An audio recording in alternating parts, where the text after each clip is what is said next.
Hello and welcome to the RevOps show. When the world talks about CRM implementation, they usually also talk about the importance of gaining adoption and utilization from their team.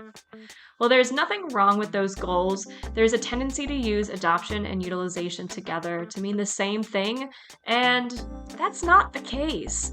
Adoption and utilization are actually two different things, which Doug and Jess get into here on this episode of the RevOps Show.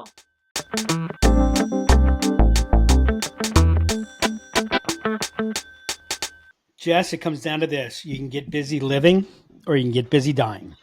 Okay, wow, you threw me off. You totally did not start like you ever start. What's happening? Well, I added Jess. Originally, I was just going to say you can either get busy living or you can get busy dying. You did add Jess. I was ready to say Doug. We are in the upside down. We are in the upside down. So do you know where that line comes from? I don't remember. No. Shawshank Redemption. Oh, is it Shawshank? Yeah, that's right. At the end of the movie, and that's what everyone thought. Oh my God, he's gonna off himself. Yeah. Get busy living or get busy dying. Yep. What's that? Where are they going? Wantaneo? Is that I always forget the. I don't remember. Doug, it's been years since I've seen that movie. Oh, you have to watch the movie once a year. I mean, it's probably been 10 years since I've seen Shawshank. I love the movie. Actually, like the short story by Stephen King, but yeah, it's been a while since I've seen it.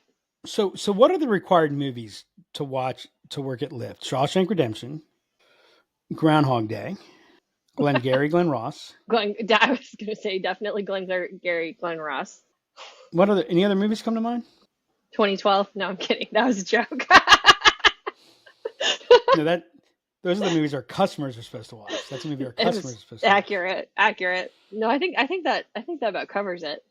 I'm sure and then TV series Silicon Valley. Obviously. Succession. House of Lies. Yes, House of Lies. Succession. Good Place. Oh, that's right. Yeah, you have to watch The Good Place. I mean, people in life, just in general, should watch The Good Place. Also Shawshank, but... By the way, I think everything we just listed, as a general rule, people in life should watch that. I think that... Although if we're talking about general, I would add Sopranos, Breaking Bad, West Wing. I haven't watched Breaking Bad. We talked about West Wing yesterday. You and I have talked about this. That. I can't get through season 2. Can't get through it. Have you tried to watch it again? Like, I bet you if you started to watch it, I bet you'd get through. I've not tried in the past couple of years. I've tried several times, and I don't know what it is. It can't hold my attention. I don't know why. Because, like, I remember, when Orange is the New Black was running through the first time, and I know you love Orange is the New Black, OITB. I watched it, really liked it, and then it got to the season where they had the riot in the prison, and I don't think I could get through the second episode of that season. Of that season? Yes. Oh, really? Now remember. I mean, after that season, it falls off the rails a little bit, but. But so that was the season that they flipped up the whole storytelling arc. Yeah. To where timing changes. Where the entire season took place in a day or two. In a day, and it just got. But then like 24. It's like 24.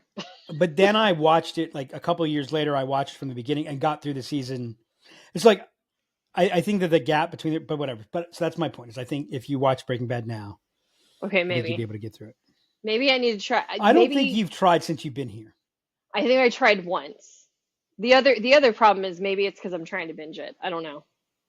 Oh, Breaking Bad is a great show to binge. It's not good for your psyche, but it's well. So like I think I binged the first season of The Handmaid's Tale, and I was very not in a good place after that. So maybe that's the same problem with Breaking Bad. Have you watched other seasons of Handmaid? I've watched the second season. So like I don't think that you'll have the same problem in the other seasons of binging. I mean, it's certainly dystopian, but the first season is the book. I'm aware. And then it's a whole bunch of other stuff. Yeah. So it's not quite, it's not Margaret Atwood. Yeah, but I was very Now, for the record, I had to go watch. I have to go watch West Wing after. I had to go watch West Wing after that. So I remember when I think we ended up binging it because Danny had read the book, and so when the series came out, I went ahead and put on the first episode. The first episode was so slow. Oh, it's like very.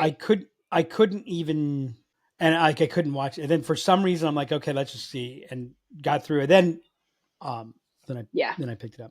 I think it's Elizabeth Moss at her best overacting.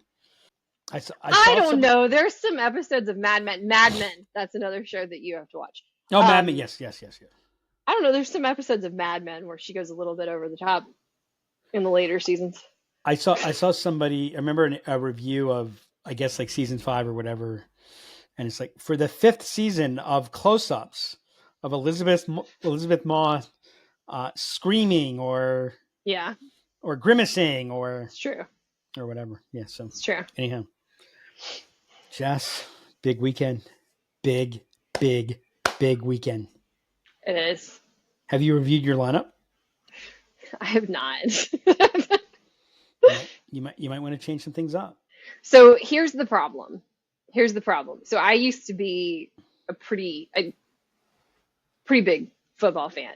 I have small children now, so we don't, and with us not having cable anymore, I don't pay that close of attention to be able to change my lineup. Like I don't know enough to know. So I'm in it for the camaraderie. So I'll tell you what, I'll make some recommendations. Hopefully the glory of the ESPN auto draft. I'll make some recommendations for you of some lineup changes you should make this weekend. I'm not going to take any of those because I don't trust you. You don't trust me? I don't trust you. I thought we had trust with each As other. we covered on the last episode, which was recorded yesterday, there's maybe one person on the team who's more competitive than me, and it is you. So I will not be taking your recommendations for me changing my lineup since my team is going up against you this weekend. Well, you had a big dub yesterday. I did.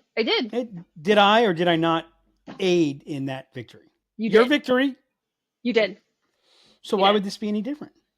Yeah, I don't trust you. Are you saying I'm not Yesterday I was not competing against you directly.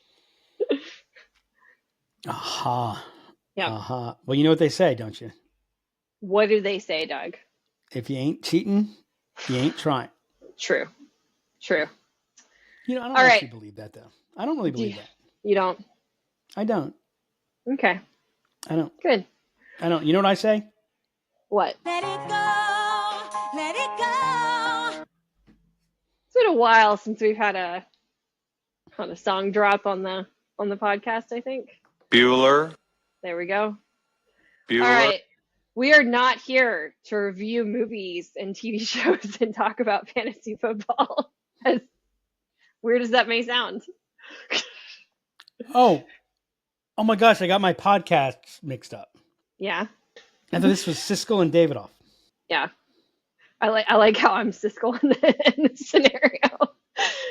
All right. Today, I want to talk about a topic that has been on my mind a lot lately. It's actually on my mind a lot in general. I get to have a hot take today, by the way. You do? I do have a hot take. I can't wait to hear it. We're going to talk about adoption and utilization. Of what? CRM. Okay, so let's go. Let's talk about it. Adoption and utilization. Where I want to start, and I'm gonna flip the questions around a little bit on you. I want to know, first of all, why do you talk about these things separately? Because as I was doing my research, unequivocally, everybody talks about adoption and utilization together, and usually as the same thing. So why do you talk about adoption and utilization as two different things? Did you ever see the movie The World According to Garp? Oh my God. You want to talk about another movie that it's been years since I've seen? Did you ever read the book? No, I never read the book. The World According to Doug. in the World According to Doug. See, what I was saying had nothing to do with the world. I should have known. It's because in my world, there are different things. You need adoption before you can have utilization. But adoption is a minimum standard, right? I can get adoption But just because it's been quote unquote adopted, Mm-hmm. it's the old, are you committing or are you complying? There's two types of agreement. Right? There's a commitment agreement, then there's a comply agreement. Okay, I'm going to do that because you told me I need to do that. Okay. Right? And I've seen a lot of people who say, we're not going to have an adoption problem. It's as simple as this. If you don't put it in the CRM, you're not getting paid. Outside of the fact that anyone who thinks about that knows that's a bluff because that's not legal. But outside of that, let's say that. Well, I find reps respond really well to that. Yeah, but the difficulty is it doesn't. Right. But let's say that like you can probably get adoption from that, right? Mm-hmm. But it's not being used correctly. It's not being used the way it's supposed to be used, and so you actually get into a worse scenario, right? It's almost worse than not having adoption. Mm-hmm. And then when I don't have adoption, I know the data's bad. Right. When I have adoption, I think the data's good, but it's not good, right? Because deals aren't going in until late. I mean, we're working with a company, and they shared with us that when a deal gets created, finance gets notified. Mm-hmm. Why the hell are you notifying finance? Because right, and then we start estimating at that point. Oh, okay, that means every time I put something in and it's wrong,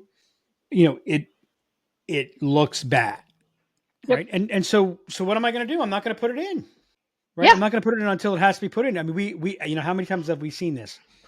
To be able to quote, it needs to be in the CRM. Okay, so it gets in a day before they quote, and then they go around and they say, well, look, if we get in front of somebody, we win that business all the time. We never lose business. Well, right. You never lose business because they've already committed to it. Right. And so, we were talking with a company, and this is actually something I've been talking about for a while. Like, one of the things we need to do is we need to destigmatize closed lost. Yep. And we need to reward early entry. And one of the ways that I try to talk to salespeople about this is, if you want us to invest in you, if you want us to invest in the process, if you want us to invest in making your life easier, I need to see what's happening before it becomes high probability, because that's where I can actually have impact, right? Yep.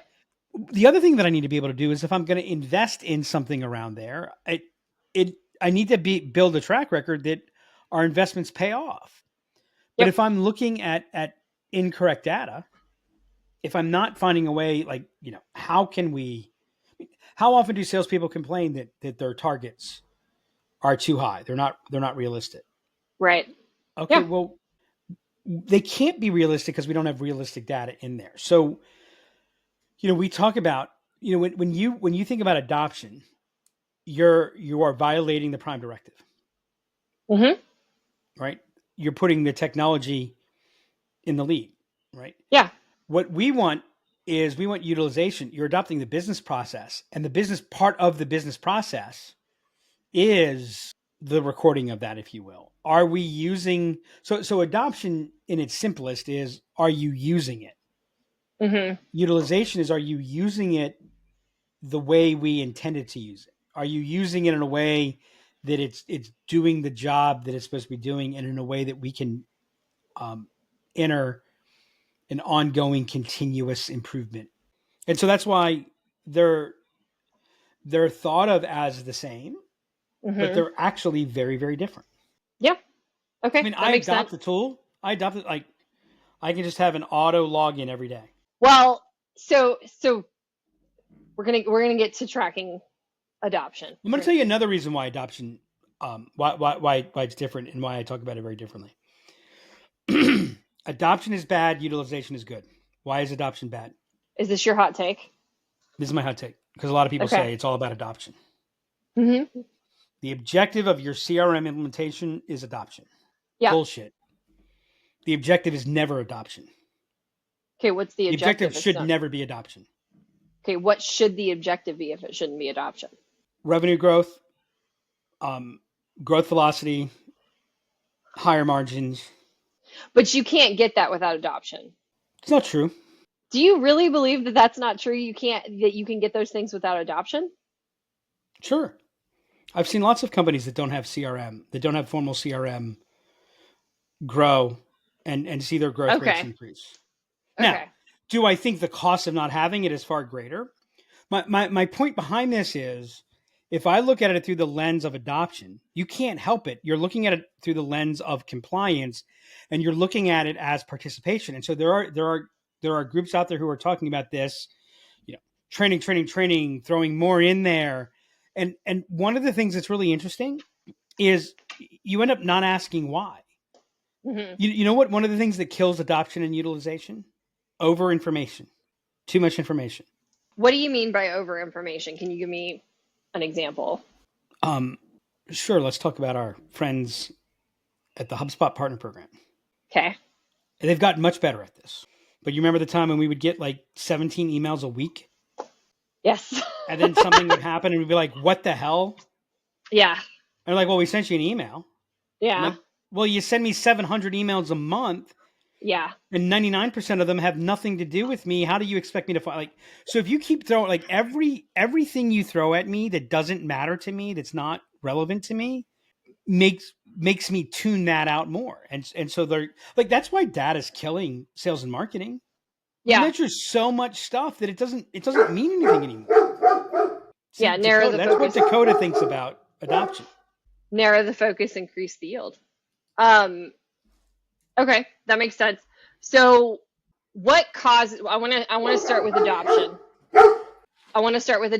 What causes users to not adopt the product? Like what causes the adoption issue? Friction. Irrelevant. Can you expand on that? Pain. So there's only one strategy that I've ever found, one approach that I've ever found that creates adoption, utilization consistently and sustainably. And that is when the juice is worth the squeeze. When it's easier to do my job using this than it is to not use it. And so when I'm having to take extra steps, when I'm inputting information, so here's a great example. I've had a sales manager who did this, and I've seen many more. On one hand, they yell at me about information not being in the CRM. Mm-hmm. And then an hour later, they reach out to me after I've updated the CRM and ask me what's going on in this account. Right. Well, I'm sorry. If you're going to ask me anyways, then I don't really see the point of. Okay.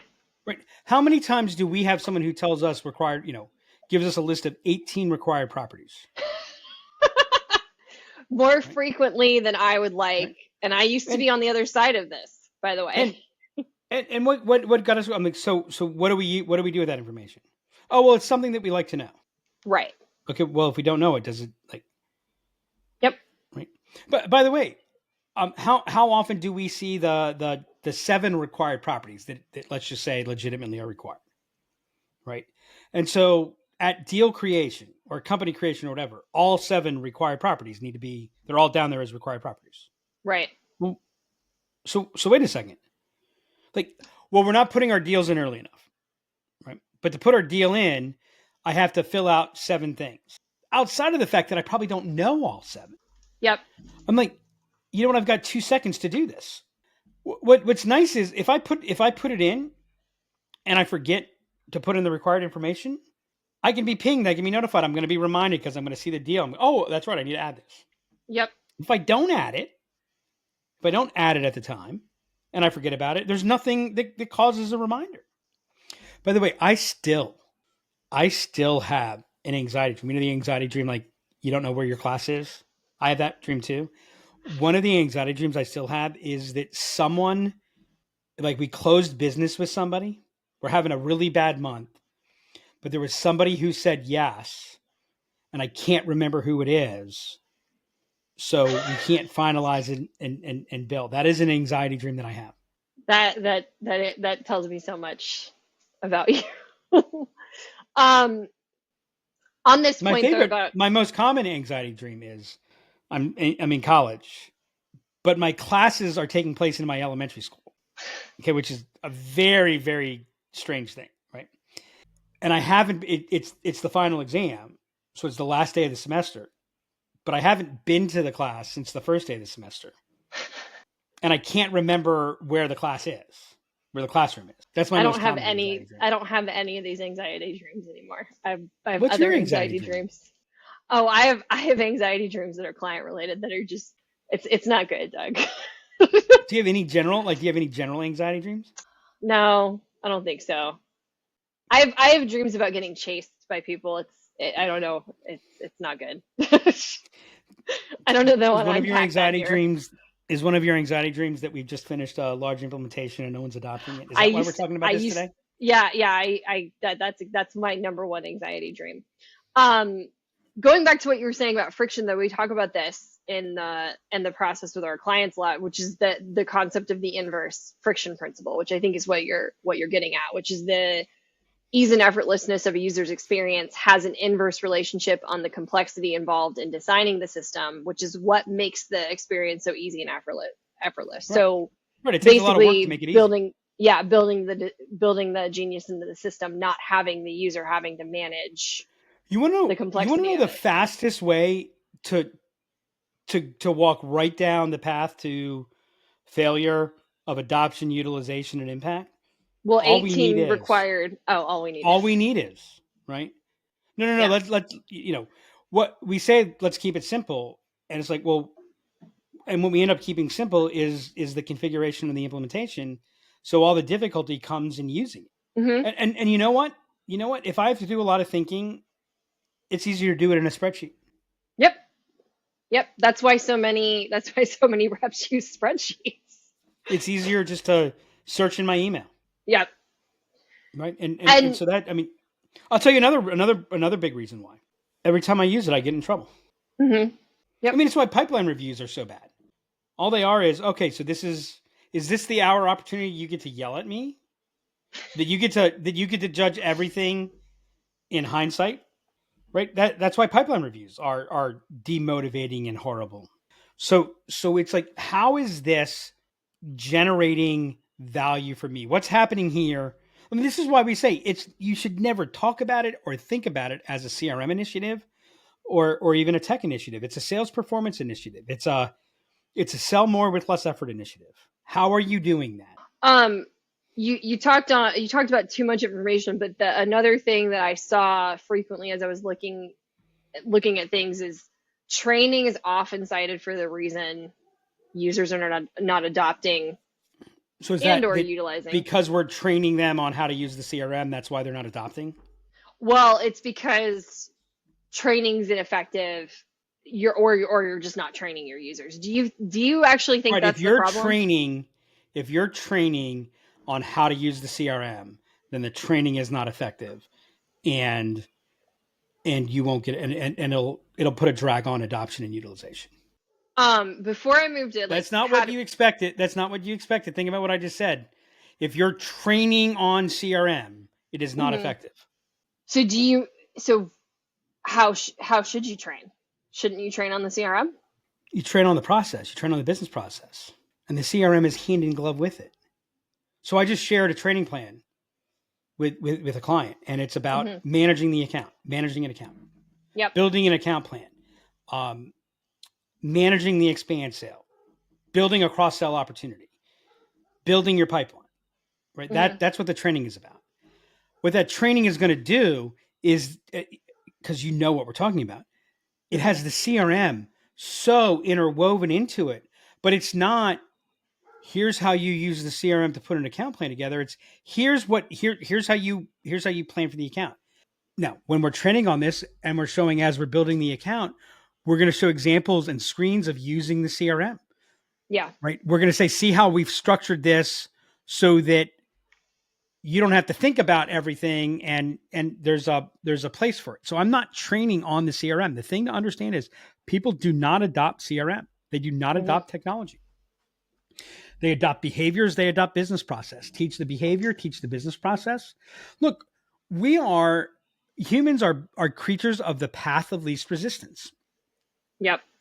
Right? We don't have to train you. We don't have to enforce to get you to do the easier thing. So would you say, before I move on to what you can do to drive adoption, would you say that there's anything from a utilization standpoint that would be different that would cause users not to utilize the product, or those two hand in hand? Well, so again, the problem with adoption is I can get adoption with force. Yeah. So using the tool, which is a cause for lack of adoption, friction, which is cause for lack of adoption, I can overcome that. Yeah. With force. You will be fired if you don't use the CRM. Yeah. Right. I remember when I was at the Hertz Corporation, I was notorious for turning my expense reports in very, very, very late. Stupid on my part, because hell, I'd put the money out. Which, by the way, when I got reprimanded multiple times and got threatened that if going forward, if I didn't have my expense reports in by the 30th of the month that they occurred, I would stop getting paid commissions. Right. That was the threat that I got. Right. To which I said, wait a second. I'm basically giving you a no interest loan. Why do you care? Outside of that, what got finance off my ass on that was when I said, look, I said to my manager, I said, look, I get it. It's wrong. I'm going to try to get better, but I can do one of two things. I can prioritize growing my accounts, or I can prioritize getting my expense reports in for, on a timely basis. Which would you like to be my first priority? Right. But again, you can get that with force. Utilization is harder because utilization is all about, is the process right? Does it work? Utilization is the juice for the squeeze. By the way, if your CRM is right, and you see how we use it, right? And you see how when we get people to use it right, the utilization becomes self-reinforcing because all of a sudden you see this works. By the way, I love checking off exit criteria, right? There's a they've proven there's a psychological, you get an endorphin and dopamine rush when you cross something off your to-do list. Yep. Right. So rather than moving, I used to move a stage. What excitement is there that I moved a stage? Now I'm checking it off. Hey, I checked off this thing, which is a future stage. Don't need to worry about that. And then the stage flows. And then it's like, yep, look, right. And think about as we're, how we're doing it in terms of how we're managing tickets and those things. We actually create that reinforcing element because it's reinforcing what I'm doing. And oh, by the way, because I built that into the CRM correctly, gotten through the getting used to a new thing phase, suddenly I don't have to think about exit criteria anymore. Before I had exit criteria, I had to think about it all the time. What am I missing? What am I missing? What am I missing? By the way, as the manager, I look at my pipeline. I look at my team's pipeline. And I see these deals are in this stage of whatever the process is. Guess what I don't have to do? I don't have to wonder, well, what's different about each one? Like, I don't have to ask, why is it in this stage? I know why it's in. And so now I get to ask you the question where I know that I know that answer is there. So when you say, oh, I don't know. Yeah. Like, red flags have been identified. Awesome. So what are the top 2 or 3 red flags? Well, it's kind of, hold on a second here. We marked that off as exit criteria. So, right. And so like, I don't have to reprimand you for that. It's like, so we need to, so again, that when it's not in alignment with what I'm doing, when I have to change how I'm working to make it work. Now, I'm not saying you don't change how somebody's working, because you should be marking off exit criteria. That's a skill that we need to teach. We need to talk about why that's important. Yep. But by the way, now I don't want to have a conversation without my CRM up because it's holding a whole bunch of the right data. And I don't need to think about it. And I don't need to remember a whole bunch of things. And if I do it completely, I don't have to worry about my manager saying, so how'd the call go today? Yeah. And if my manager does call me, my manager calls me and says, hey, I saw this happen in the call today. How can I help? Yep. So now I want to move to, we talked about why people don't adopt, why you don't get utilization. Let's talk about, how do I drive utilization? You made me think of something. So I think the reason I talk about adoption and utilization is because I do a lot with before their customers or in the early stage. And if I were to talk about utilization, they wouldn't know what I mean. But I never think about adoption. I only think about utilization. And the reason for that is, if you're utilizing it, it's adopted. Yep. But if it's adopted, it's not necessarily being utilized. Yep. And again, utilization is an element of, is it being used in the way and intent that we wanted it used? And in the areas where it's not being used like that, are we using that like that? That's a nice little data input to say, hey, maybe there's something wrong with what we were thinking. Maybe there's something wrong with the business process. Maybe there's that adjustment. So what was the question again? How do you drive utilization? How do you drive a sale? Oh, I mean, I don't even know where to start, Doug. So the word that comes to mind with drive, if we were to play word association, you say drive. So say drive. Drive. Push. Forward. No. We're just doing that one word. I thought we were ping ponging. Okay. No. Drive. Gotcha. The word I associate to drive is push. Is push. Okay. Right. How do you drive adoption? How do you drive utilization? Mm-hmm. How do you push utilization? Mm-hmm. Now, if I said, how do you push utilization? That's a Very silly negative. question. But it's also a silly question. You can't. Right? Okay. Have you ever tried to push a string? Have I ever tried to push a string? No, I don't think so. Yeah, a piece of string. What happens if you try to push it? It doesn't really work. No. Have you ever tried to pull it? Yes. You don't drive utilization, you pull it. Okay. You lead it. Right? Okay. Utilization becomes natural. By the way, that's what adoption really is. It's just I have not truly adopted the tool until I'm using it the way that it's supposed to be used. Yeah. Right. And you might go, well, why have two terms? Well, why do you have lead, marketing qualified lead, sales qualified lead? Because there's different levels of what you're doing. They mean different things. Yeah. And so how do you pull? Well, one thing is you demonstrate it, right? How are you using the CRM? Yeah. Right. Remember, the goal's not the CRM. Mm-hmm. The goal's not adoption of the CRM. The goal's the outcome. We're never going to operate in a perfect criteria. I mean, if you're going to yell at me that there's a piece of data missing, there better be if you're yelling at me about it, there better be a incredibly important reason. Like, this piece of data is missing and it's prevented us from being able to bill the client for 72 days. Right. Yeah, I can get pretty, this data was wrong. And so the success manager looked like an idiot and we're having to, right. Okay. That means something, but it's like, you didn't fill in the category of inquiry. When the category of inquiry doesn't matter, it's like, okay, fine. Like there is that balance. Cause again, if I'm going to get yelled at, if I'm going to get reprimanded, if I'm going to get judged on things that I don't do that aren't critical, then what you're telling me to do is wait until I absolutely have to put it in. Right. But you're reducing that utilization. Whereas if we're talking about, if we're talking about the sales process, by the way, are you looking at the CRM as the manager? Are you looking at the CRM to get an understanding of what's happening before you ask the rep? Or are you going, and let me tell you, I mean, A, I used to do this, and B, I still struggle not to.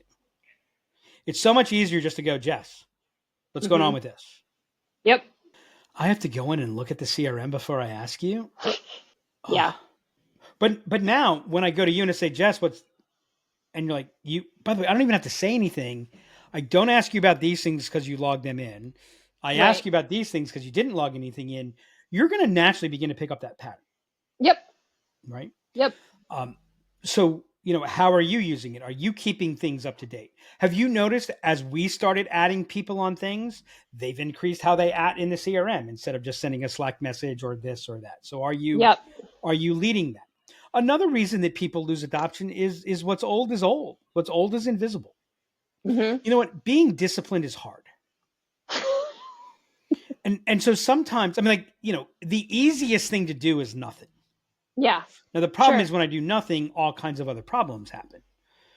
Right. So yeah, I do fall out of it. Right. And like you've seen this, I mean, I go through a period of time where there's no one who keeps their tasks more up to date than I do. And then I go through periods where does he even know that there's a task section? Right. Yep. Right. Yeah. Same. So the other element that drives utilization is always be launching. Yep. Right. I call it CRM Christmas. You should have 3 to 4 CRM Christmases a year. Right. And realize when you're relaunching your CRM, you're not actually relaunching the CRM, you're relaunching your business process. Yeah. Right. Think about the product launch. Think about what the product launch does. Oh, wait, hey, we got to check this out. Wow, that look excited. People start talking about it. Mm-hmm. Right? It's a thematic. It's bringing things back. It's keeping things fresh. It's updating. It's also listening, right? How are you listening to your users, to your team, and how is that impacting? It's like when you ask for feedback and you don't do anything with it. Well, you're going to stop getting feedback.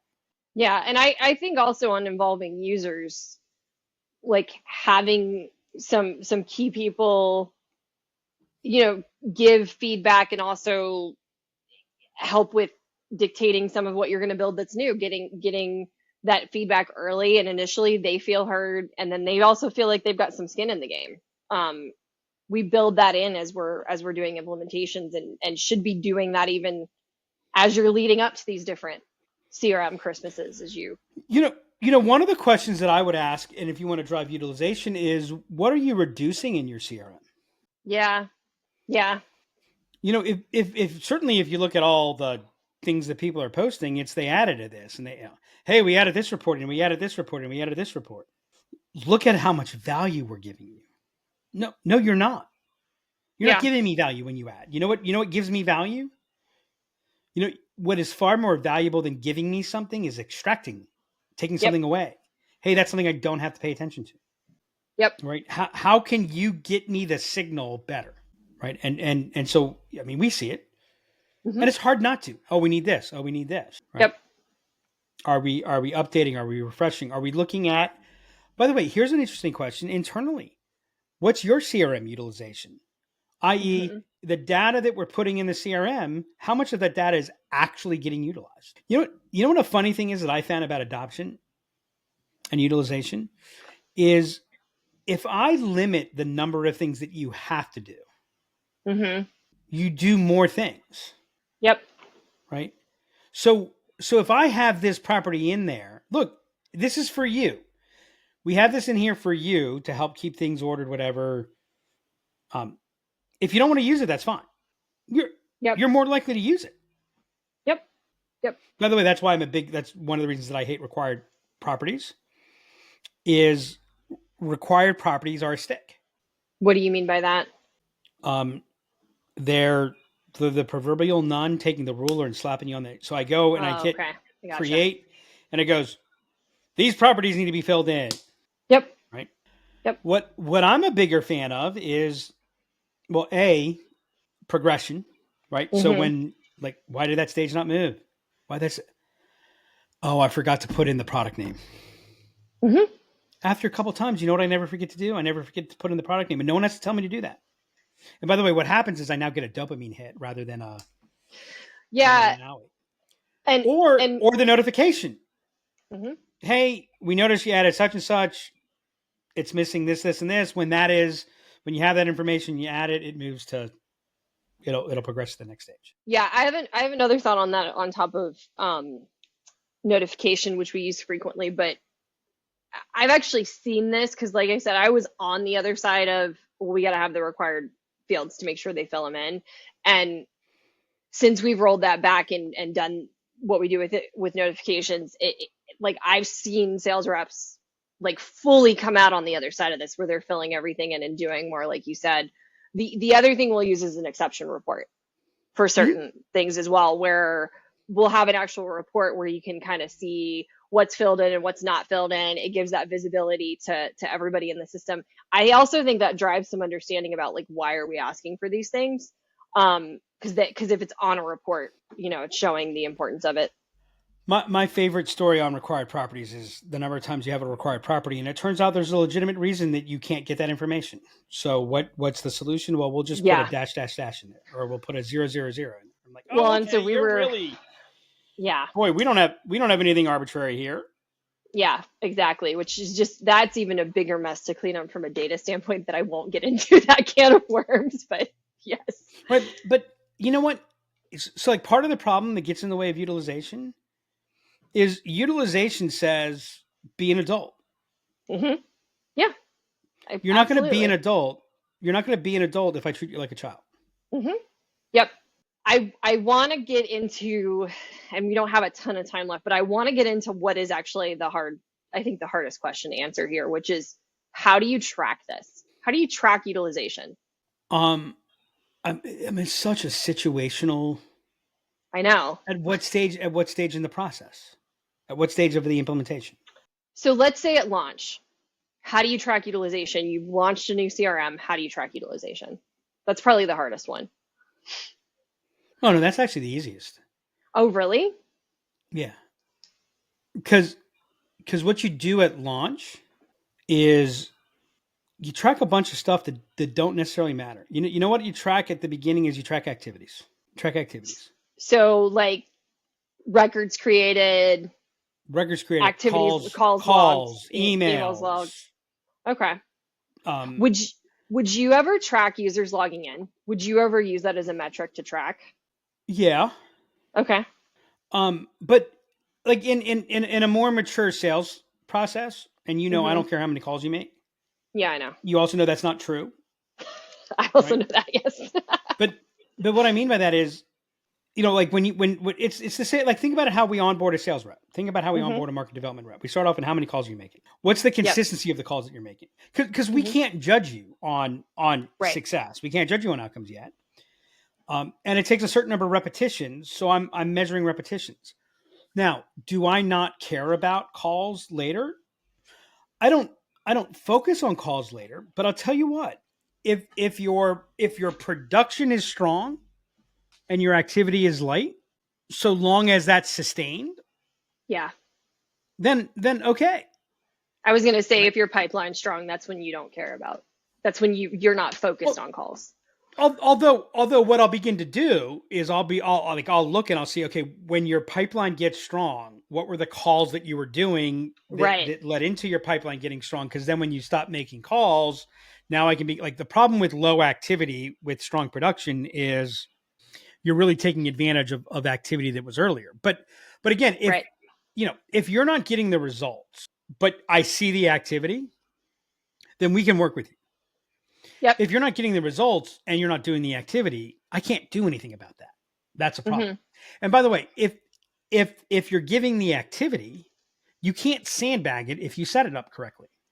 Because Mm-hmm. the number of calls you make should have, like, if your connect rate is 0.05% and everybody else is at 6%, Mm-hmm. then we've got a problem. Like you can't hide that from me. Right. Right. So that's how you're building out that model. So I mean, so in a sense, what I look at logging in, I would look at logging in from the standpoint more of, are you not logging in? Okay. Gotcha. But Yeah. if I'm tracking activity, then I don't have to look at logging Yeah. in. Sure. Because by the way, if you're able to track activity without logging in, if you You're decided, magic. well, actually not Oh, wholly, no, because no. Yeah. maybe I'm in my Not email, plugging. maybe I'm using Yeah. Gmail and I'm making a call from there and I'm doing this and I'm logging it appropriately. Yeah. Right. And I didn't actually log into my CRM. Mm-hmm. I don't know. Maybe you like working from Google Sheets. So you built a script to leverage APIs to push your data from Google Sheets into the CRM, or you created a web page for you. Like, again, I mean, if you want, Yeah. So we I have don't need you some. to be in the CRM. I need you to use the CRM. Yeah, and that's actually a good point because we have some where you like fill out a form to either create a record or update a record. And if you're utilizing that process, that's actually adoption and utilization of your process without ever logging in. I never thought about that before, but that's a good point. By the way, one of the problems I have with how CRM gets developed and designed is we decide there's one way. Right. Right. And so everyone will enter the data this way. Well, no. Yeah. Right. Why do you care how I do it so long as I can do it consistently? Yeah. So I'm looking at activity. Then we're looking at, what are your key metrics, what's happening, and here's what I would say. I would say treat it seriously. Mm-hmm. So I'm looking at your pipeline. I'm saying, hey, we got a pipeline velocity problem. Yeah. Right. By the way, I look at it and I say, here, I've got a problem. Your average time to proposal is 7 days. Yep. That tells me that there's something wrong here, right? Yep. 7 days tells me this. But by the way, what do we talk about all the time? Shortened sales cycle. Yeah. Why is this deal in this stage for 37 days? Well, because he told me that his annual conference is coming up in 3 months, and so right. Yeah. All those things come in and we start cueing you the wrong way. Yep. So I, it starts off with activity. And by the way, part of the reason for activity is I'm learning a new habit. Yeah. Yep. Right. I'm learning to do something new that I just forgot to do it. Now, so I begin to pick up that, and then it begins to move more towards performance. Yep. And you're looking at your performance metrics. Yep. That makes sense. And I would say one more thing. Okay. So one more thing. You've got to communicate the why. Oh, You've got to constantly be communicating the why. And again, I need you to log these calls, not because I'm beating you on the head with ags, but because these calls tell us that we need to put resources here, or these calls tell us that marketing should change, should add a focus over here. How does, because too often it's only I'm going to lose business. Mm-hmm. And if you're going to judge me on loss, I mean, we always say, you miss 100% of the shots you don't take. Yeah. We count the home runs, not the strikeouts. Your closing ratio is right. As you deal with that objectively, and you're working on improvement, and you're re-explaining the why. Mm-hmm. I mean, the best way to get utilization is you're never focused on utilization. Right. And that's the problem with adoption. That's one of the problems with adoption is for adoption, you're focused on adoption. Yeah, absolutely. Absolutely. I really like what you said about communicating the why, because I think that's a step that frequently gets missed, because you get so much focus on getting to launch and getting it, particularly in that early stage of just getting people in and use it. And we don't ever communicate why we're doing this. There was actually a lot that I thought that you covered that was really, really helpful for me. A couple of key points. So adoption being the minimum standard, and then utilization is people adopting the system the way it was intended, using the system the way it was intended. And I think my big takeaway is utilization is the game you want to play here. You want to be focused on people using it the way it was intended. I think reinforcing how you use it from the top down. So as a manager, you reinforce other people's usage with how you use the system. And I want to make sure this didn't get buried. Your comment on there's more than one way. There's more than one way to do it. Still utilizing the process, I think is really key. And that's another step that frequently gets missed. This goes to training. This goes to a lot of things. We talk about one way to do it, and there's frequently more than one way where you're still utilizing it. Yeah, I want to just hit on a couple points to what you said. When you're reiterating how you're using it, that falls under the category of you do that.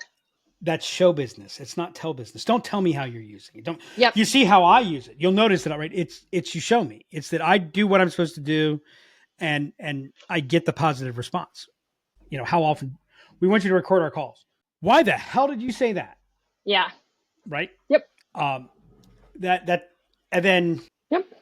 Oh, when we think about utilization is from a performance perspective. Right. It's from an operational business performance perspective. That tells you what utilization is happening. And the last thing I would say is that probably the best thing you could do if you're on the corporate side of the equation. If we were just running this company and we weren't doing this for other companies, you would never hear me use the word adoption. It would never come out of my mouth. I would say if you can drop adoption from your vocabulary. Yeah. I think that's a great way to wrap us up. And if you drop adoption from your vocabulary, you'll be saying no to shitty RevOps. Until next time, everybody. Thanks. And that's a wrap on this episode of the RevOps Show. What do you think about the stance that adoption and utilization are different? What's your take? Let us know by sharing this episode on X and tagging us at Demand Creator, or by sharing it on LinkedIn and tagging us at Lift Enablement with your thoughts. If you did enjoy this episode, please make sure to go subscribe on Spotify or Apple Podcasts or wherever you happen to listen to us. We'd also really appreciate a review. If you have any questions you would like to ask Doug or Jess about adoption or utilization, email me at hannah@liftenablement.com or hit us up on Twitter, formerly Twitter, now X, at Demand Creator, or LinkedIn at Lift Enablement. Until next time, just say no to shitty RevOps.